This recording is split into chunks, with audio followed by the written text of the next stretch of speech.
Hello guys, ngayong umaga magluluto tayo ng tinulang manok. So maglagay tayo ng konting mantika. Hintayin lang natin uminit. Tapos ang inuuna ko kasi yung pag-isa ko yung soya. Yan.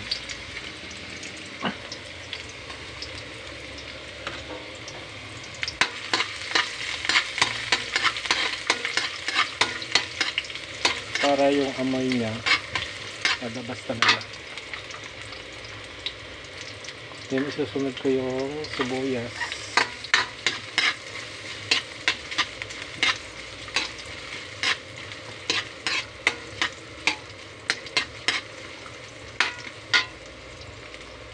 Ito yun yung bawang.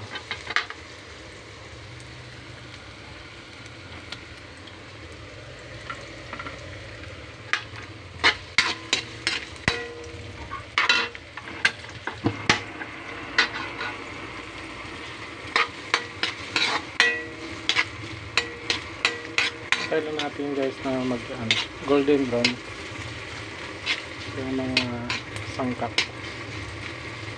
bago natin ilagay yung chicken. Yung manok kasi nilaga ko na siya kasi yung kalahati nito pinakaya ko sa aking alaga, sa aking mga baby doggy. So ayan sila. Yan, kumakain na siya. Yung isa, tapos na kumain, binabantay niya yung kuya niya. Pag may natira, susunggaban niya yan. Ganun siya. Ganun siya kalupit.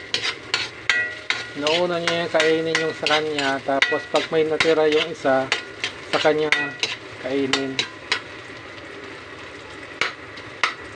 Nangangamoy na yung luya, bawang, sibuyas. So ilalagay na natin yung chicken.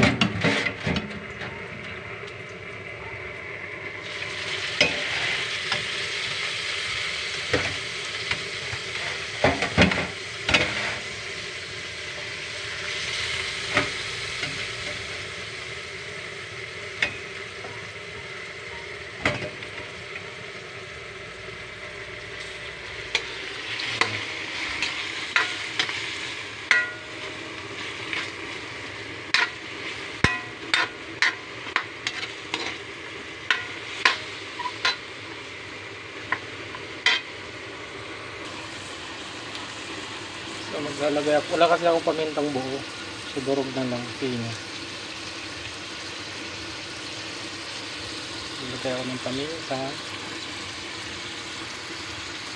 Ayan. Ihalo-halo natin hanggang sa mag golden brown na yung chicken. Bago natin lagyan ng sabaw.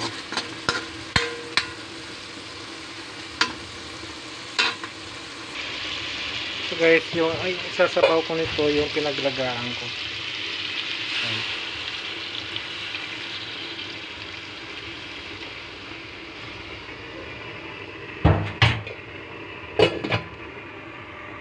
Tapos sili na dalawa, saka siling dahon. Ito lang po yung sangkap ko sa tinula.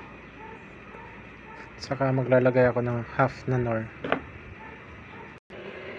Kasi para maging malasa po yung tinula nyo, yung dahon ng sili, kailangan mas maganda kung durog na durog siya. Para yung katas niya, lalabas talaga siya. Lalasa talaga siya.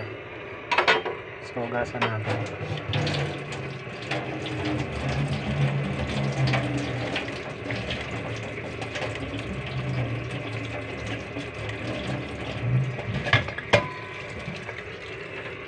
Hintayin lang natin siyang kumulo. So yan guys, kumulo na siya. Ilagay na natin yung dahon at saka yung sili. Hintayin na lang natin mga 2 minutes. Patayin natin at ito na ang ating tinulang manok.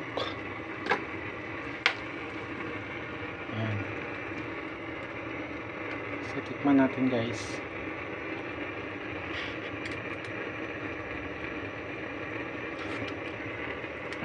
Sarap.